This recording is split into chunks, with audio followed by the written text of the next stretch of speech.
एक दिन रावण ने सोचा युद्ध की स्थिति में कि मैं 2-4 योद्धा रोज भेजता हूं, मर जाते हैं, मैं जाता हूं, काम खत्म करता हूं युद्ध का। राम जी को तो अभी कोई सूचना नहीं थी कि रावण आएगा, अभी तो उसके बहुत योद्धा हैं और मुख्य योद्धा तो अंत में ही आता है या अति विकट परिस्थिति में ही आता है। लेकिन रावण ने अचानक धावा बोल दिया, जय घोष हुआ लंकापति रावण की जय। राम जी ने देखा, वो भीषण, ये क्या सुन रहा हूं मैं?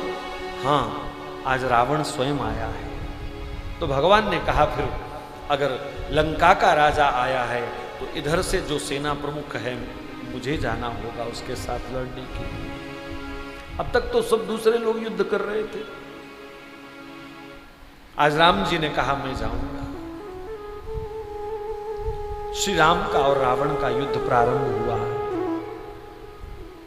भगवान राघवेंद्र सरकार ने अपना युद्ध कौशल दिखाया, रावण के सारथी को, रथ को, सबको नष्ट कर दिया। उसके रथ की ध्वजा इत्यादि सब तोड़ दी। जोरदार बाण खींचा प्रभु ने, तो रावण ने तो आंख बंद कर ली कि अभी ये बाण सीधा मेरी छाती में आएगा, इनका एक भी निशाना खाली नहीं गया है। उसके हाथ से धनुष बाण गिर गया, खड्ग इत्यादि गिर गई। आंख बंद करके भय के कारण वो खड़ा था कि अभी बाण सीधा मेरी छाती को चीर देगा। लेकिन कुछ क्षणों के बाद जब उसने आंख खोली तो भगवान ने धनुष को उतार रखा था और वो बिल्कुल उसके निकट खड़े थे। रावण ने कहा, आपने बाण नहीं चलाया? मैं तो सोच रहा था हो गया मेरा काम, आपने बाण नहीं चलाया।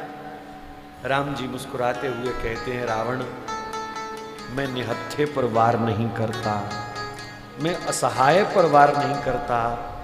तुम जाओ जाओ और साज सज्जा के साथ कल पुनः लौट करके आना, फिर देखेंगे तुम्हारा रण कौशल कैसा है। रावण अपने महल में वापिस चला गया। वो अपनी मंदोदरी के पास बैठा है, खान पान हुआ होगा, लेकिन उसका ध्यान कहीं बार बार जा रहा है। छत पर टहल रहा है, कुछ सोचे जा रहा है। मंदोदरी ने कहा, स्वामी आज इतने विचलित क्यों हैं आप? क्या विचार चल रहा है? तो रावण ने आज की युद्ध की घटना का वर्णन किया। कहा, मंदोदरी, वो चाहते तो एक बाण से मेरा काम तमाम कर सकते थे, पर उन्होंने मुझे छोड़ दिया। कहा, जाओ, मैं निहत्थे पर वार नहीं करता, मैं असहाय पर वार नहीं करता। जाओ, तरोताजा होकर के कल फिर आओ। मंदोदरी कहती है, स्वामी, राम जी का स्वभाव ही ऐसा है। रावण कहता है, मंदोदरी, भले ही मेरी उनसे शत्रुता हो गई, तुम कभी कभी राम जी की प्रशंसा किया करती थी मुझे समझाते हुए, लेकिन आज मैं कहता हूं मंदोदरी, तुम जितनी प्रशंसा राम जी की करती थी, राम जी उस प्रशंसा के योग्य नहीं। बोले फिर? बोले राम जी तो उससे भी अधिक प्रशंसा के योग्य हैं। वो चाहते तो आज मेरा सिर काट सकते थे, लेकिन मंदोदरी, भले ही मैं युद्ध से वापस नहीं आ सकता, लेकिन राम जैसा शत्रु पाकर के मैं भी धन्य हो गया।